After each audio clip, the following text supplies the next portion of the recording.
Okay, so I'm Brooke Lyons and I'm the owner of Beale Associates, which are the testing company that do the psychometric assessment for Surrey Fire.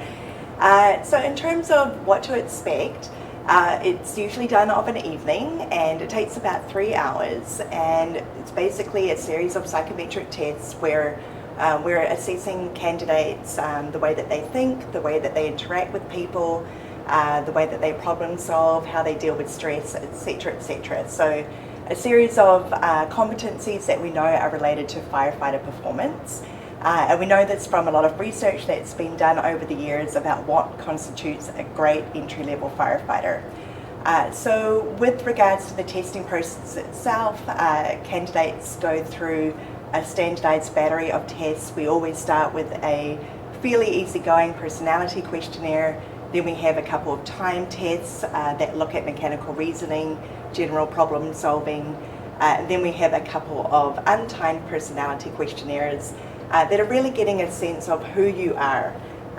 What are you like in your day-to-day? What are you like when you're on the job? What will you be like as a crew member? And there's no right or wrong answers. There's no way to really prepare for this test in terms of the personality side of things. For the time tests, we do get asked this question, how can I prepare? And for the time tests, you can get some practice tests online where you get a sense of what it's like to complete a test under 12-minute or 25-minute constraints. And it's typically aimed at about the grade 12 math and mechanical reasoning level. But really, until you've gone through the process, it's hard to kind of wrap your head around exactly what it looks like. Another question we get asked is, can I fake my way through it, or is there a way to be coached so that I can do better? And the tests are designed in a way that we want you to be as honest and forthright and candid as you can. Once you start trying to overthink the questions and try to anticipate what it is that we're looking for, that's typically where we see people trip up.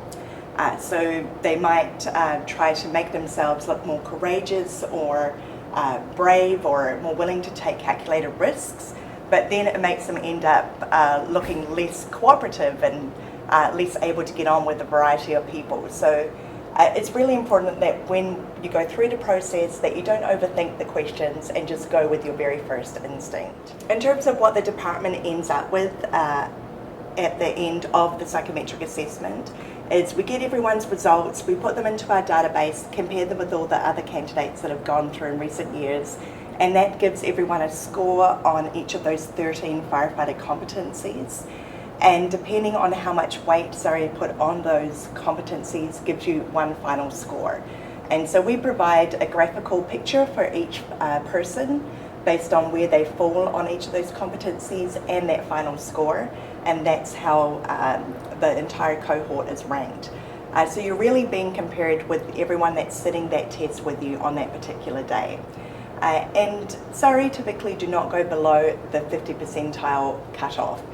So they're really looking at average to above average candidates. Another question that we often get asked is, if we failed it when we were younger or the first time we went through, does that mean we're never going to pass it? And what we see is that the more times people go through it, they become more familiar, more relaxed with the process.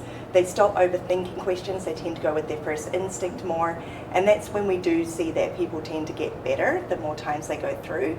But it is a possibility that you get it the first time you go through, and it is also a possibility that you could sit it 8-9 times and it's just not going to work out for you. Doesn't mean that you're not a good person, a good sister, brother, relative, friend, colleague. It just means that perhaps firefighting is not going to be a great fit for you in the long term.